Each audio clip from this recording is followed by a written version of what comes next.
Welcome back to Story Time with Mrs. Claus. We have a wonderful story today.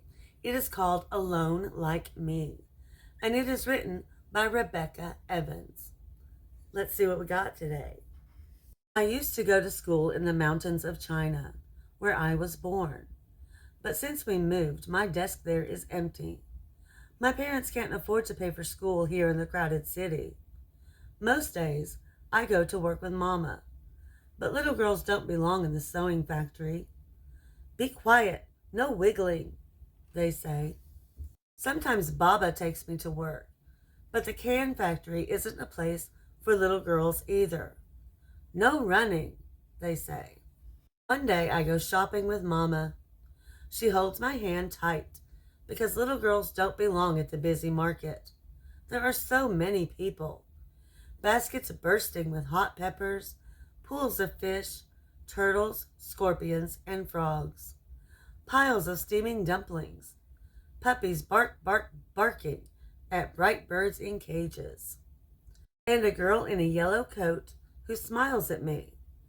Mama pulls me away before I can smile back. Hurry, Liling, she says. We have lots to do. I look for the smiling girl everywhere, behind the spices that make my eyes water, by the barrels of sweet likies, under the tables of rainbow fabric. She's gone. That evening, Baba takes me to Huashan Park when he gets home from work. Little girls always belong at the park, he says. Ni hao. I smile at the children, but they laugh at my old red coat and dirty shoes. Tu Baozi, they call me, little dirt bun. I climb under the slide and pretend I'm a dragon with diamond scales. Dragons don't need new friends. Back at our tiny apartment, I stand on the balcony and watch the big, busy city. Down between the tall buildings, thousands of teeny tiny cars and bicycles zip around and around on the streets, all full of people, and more people. Something flashes below. Sunshine yellow. It's the smiling girl. She lives in a building next to mine. Ni hao, I call. Ni hao, she answers. Quiet, yells our cranky neighbor, Mrs. Zhao. Bedtime, calls Mama. The next day I wait forever while the sewing machines clickety-clickety-click. Finally, it's time to go home. I run to our balcony. The girl is on her balcony too. She smiles up at me. What's your name? I shout. No yelling, hollers Miss Zhao. Now, every night just before bed, the girl and I smile at each other from our balconies.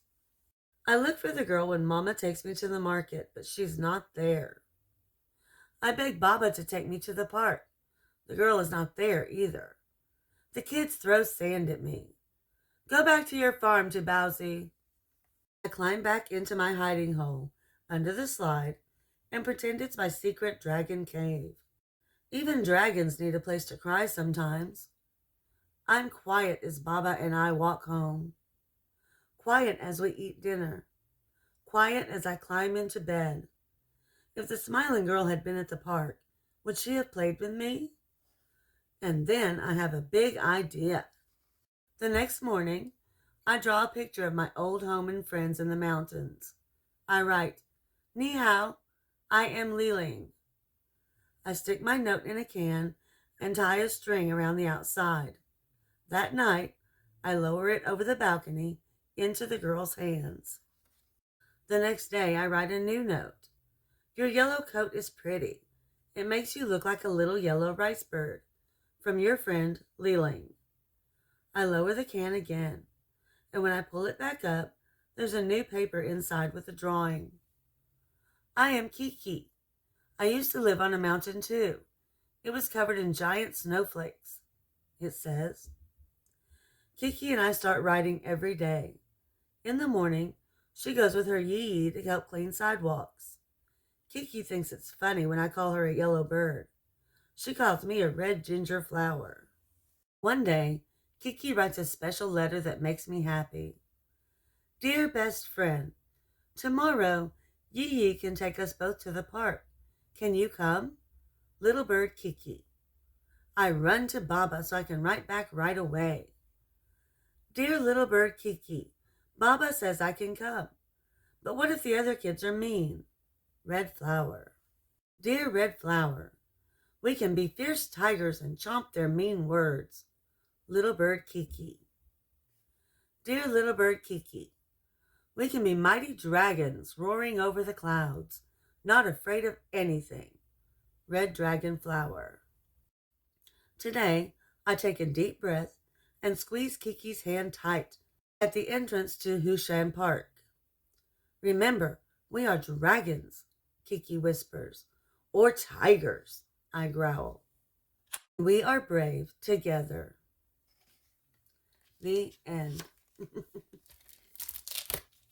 I love stories about making new friends, don't you? All right, children. That does it for story time today. Before you leave, remember to like and subscribe so you don't miss a single story time with Mrs. Claus. See you in our very next story time. Bye.